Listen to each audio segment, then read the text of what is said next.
Heute ist der Samuel da Costa da. Er tut heute sein Projekt vorstellen, das heisst «Bring Teenagers to God». Und nachher werden wir alle zusammen beten, dass das Projekt einen guten Start haben. Und wir werden das also ein bisschen in Interviewform führen. Und wir haben das ja vorbesprochen. Und ja, vielleicht kurz zu deiner Person. Du bist ja 20 Jahre alt, bist also selber erst ein Jahr kein Teenager mehr.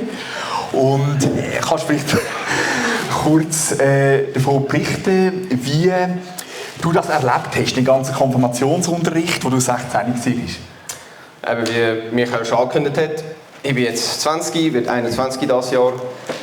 Als ich noch 16 war, bin ich eben noch in der Konf noch dabei gewesen und habe mich auch noch aktiv im Upgrade, also bin ich auch aktiv dabei gewesen. Im Meeting Point bin ich dabei gewesen, aber es hat dort halt so ein grundlegendes Problem gehabt, das ich gefunden habe. Ich als Teenager habe eben den Leuten zugelassen, wie sie dort coole Inputs gemacht haben, bis heute noch, machen jetzt recht coole Inputs, aber ich habe immer gesagt, ja, was ist wenn? Was ist wenn das? Was ist wenn dieses?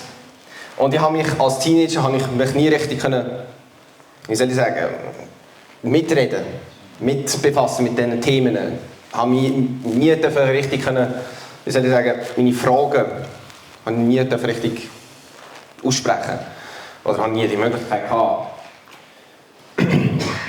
Und natürlich, sie tun von der Bibel halt reden und dort Inputs machen. Aber ich habe mir gedacht, was bringt mir jetzt das, was Sie jetzt gesagt haben? Ich habe eben nie aktiv darüber denken. Und da hatte ich halt eben die Idee, als ich etwa 15 war, 16 war. Dort war noch der Joel Rinkenberg. Der Joel Rinkenberg war noch dort der Leiter. Und mit dem zusammen habe ich dann über ein Projekt geredet. Eben Bring Teenagers to God. Oder? Abkürzung BTTG. Das Projekt, die Idee von dem ist, zu schauen, dass Teenager sich aktiv im Glauben befassen. Die Möglichkeit geben, Teenager halt aktiv sich mit dem Glauben befassen. Dort habe ich auch eben gemerkt, dass der Glaube für viele Teenager so ein bisschen wie ein Tabuthema war. Auch heute tut man darauf schauen, in den Schulen, dass das Thema nicht zu fest angesprochen wird. Und es wird immer mehr zu einem Tabuthema, auch mit Social Media. Oder? Und da kommt wieder das BTTG rein und gibt den Teenagern die Möglichkeit, das zu einem Thema zu machen, das ganz normal ist. Eben, der Glaube im Alltag, oder? Das weiss man ja alle, das sollte man eigentlich so leben. Du hast mir gesagt, als du 15 warst, hast du dir ein Lebensmotto gesetzt. Kannst du das auch noch mal sagen, was das der Hintergrund war? Genau. Zum Beispiel so etwas. Das wäre jetzt einer von den Themen, die wir ansprechen würden. Ich habe mir das Lebensmotto «Liebe deinen Nächsten so wie dich selber» genommen. Und bis heute noch lebe ich danach. Das bedeutet eben so viel wie, man sollte die Leute respektieren, so wie man respektiert werden. Es steht auch in der Bibel, man soll seine Feinde lieben. Warum? Es gibt Teenager, die fragen sich, warum sollte ich das machen? Warum sollte ich den Toni aus der Schule gerne haben, wenn er die ganze Zeit mir den Schuh an den Kopf rührt? Du hast gesagt, du willst das Projekt konkretisieren und deine Überlegung besteht darin, dass du Workshops halten mit jemand anderem zusammen. Workshops, also das heisst so, eigentlich so interaktive Vorträge, wo man auch die eigene Meinung kundtun und Fragen stellen für 13- bis 19-Jährige. Und was hast du so für eine Grundidee, was das sollte beinhalten, die Workshops? Die Workshops kann man sich so vorstellen wie so eine Bibelgruppe oder so. Oder ein Hauskreis. Aber für Teenager. Sie kommen, nachher zum Beispiel tue ich das Thema gerade vom jetzigen Input ableiten, der im Upgrade war. Vom jetzigen Jugendgottesdienst. Und nachher reden wir darüber. Eben zum Beispiel das Thema, warum solltest du deine Feinde gerne haben? Warum solltest du eben den Typ gerne haben in der Schule, den du eh nicht gerne hast? Oder zum Beispiel, warum sollte man beten? Warum sollte man es zum Beispiel vor dem Essen beten? Oder vor dem Schlafen? Oder generell, was bringt Beten überhaupt? Dann nochmal ein Thema ist zum Beispiel, was bedeutet Ausdauer im Glauben zu haben? Was bedeutet das? Zum Beispiel eben Hoffnung, Glauben und halt Beten, oder? Und Geduld. Das ist auch sehr wichtig im Glauben. Du hast mir gesagt, auch ganz konkrete Fragen interessieren dich, wie zum Beispiel, was machen beim Mobbing, wenn man in der Schule oder am Arbeitsplatz in der Lehre Mobbing erlebt. Also das ist dir ja auch sehr wichtig, oder? Dass der Glaube in unserem Leben konkret wird.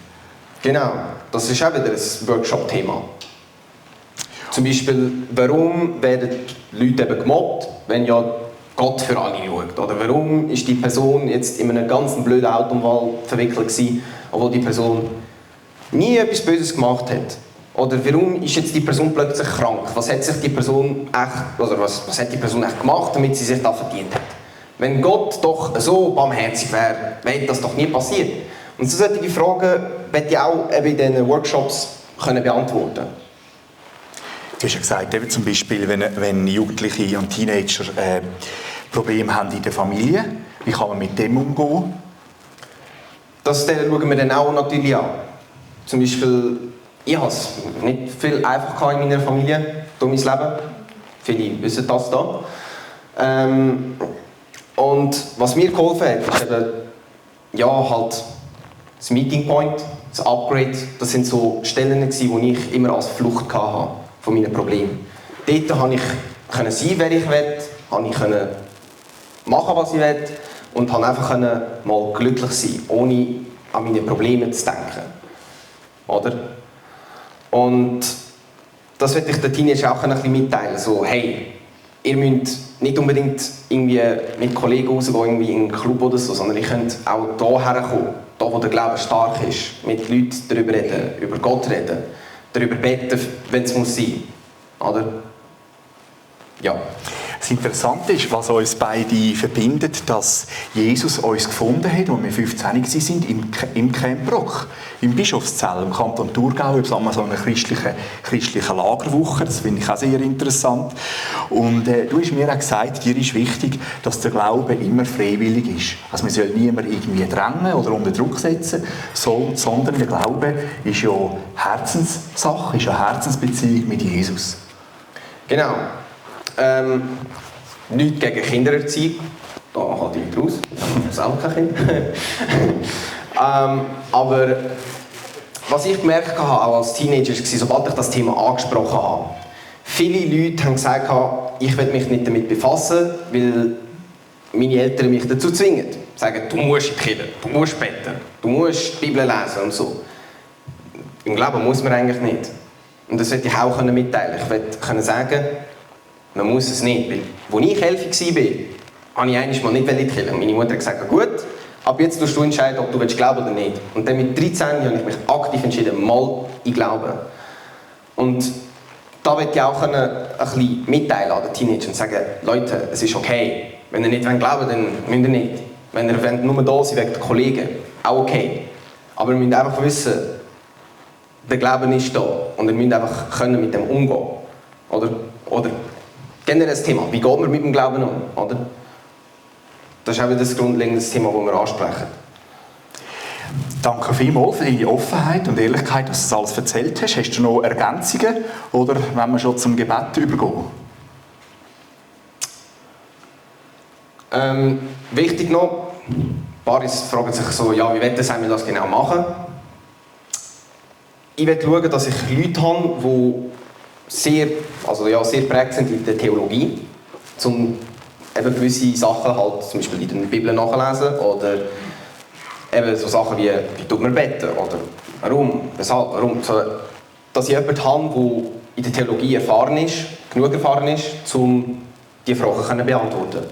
Und ich helfe nachher auch helfen mit dem Thema, wie tut man halt Glauben im Alltag. Und man tut nachher die zwei Sachen zusammenführen und so hoffentlich entsteht dann ein gesundes Workshop-Umfeld. Genau. Ich danke dir vielmals, Samuel. Ich glaube, viele sind bewegt, dass du da so aus deinem Leben berichtet hast. Jetzt machen wir es so, ich möchte, dass das Projekt anfängt mit einem ernsten Gebet. Und ich bitte alle dazu, die können aufstehen, dass wir das Gebet gerade mal am Anfang unter den Segen von Gott stellen. Und das, wenn wir so machen, dass du anfängst mit dem Gebet und dass ich dann den Schluss mache. Dass wir es einfach alles Gott anlegen. Ist das gut? Ja, gerne. Herr, ich danke dir, dass ich endlich nach einer langen Zeit mein Projekt endlich wahr machen darf. Ich danke dir, Herr, dass du mir die Möglichkeit gegeben hast, in deinem Haus das vorzustellen. Und ich danke dir auch, Herr, dass viele Leute mich dabei unterstützen. Und ich danke dir wirklich, Herr, dass ich jetzt eigentlich die Möglichkeit haben darf. Ich bitte dich, Herr, dass du all den Leuten, die mir dabei helfen, die Energie und die Weisheit schenkst, dass wir das auch 100% verwirklichen können. Und ich danke dir, Herr, noch einmal.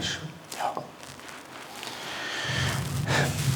Dreieiniger Gott, wir danken dir für den Samuel, dass du ihn gegriffen hast, dass du ihn geführt und geleitet hast durch alle Höchst und Tiefs von seinem Teenager da sein.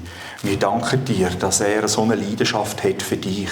Und du siehst sein Herzensprojekt, das er schon jahrelang bewegt. Bring Teenagers to God. Und wir legen es dir an. Wir bitten dich, dass es wachsen darf, dass es gedeihen darf, dass du uns deine Gedanken gibst, dass du Menschen berufst, die im Hintergrund und im Vordergrund das Projekt tragen. Und wir sagen, es soll dich ehren, es soll dir dienen, es soll dein Reich vergrössern, gerade unter die Jugendlichen. Dass du sie bewahren auch vor der schiefen Bahn. Dass sie dürfen in dieser schwierigen Zeit zu dir finden und dass sie ein gelingendes Leben dürfen haben. Danke vielmals. Amen. Ich danke dir, Samuel. Du bleibst nachher noch zum Mittagessen, gell? Dann habt ihr die Möglichkeit, auch in einem persönlichen Rahmen noch mit ihm zu reden, ihn zu ermutigen, mit ihm zu beten, für ihn zu beten und ihn einfach auch noch zu erleben. Ich kann vielleicht noch persönlich berichten aus seinem Leben, was er alles erlebt hat. Danke vielmals, Samuel, dass du heute da bist. Dankeschön und danke fürs Zuhören.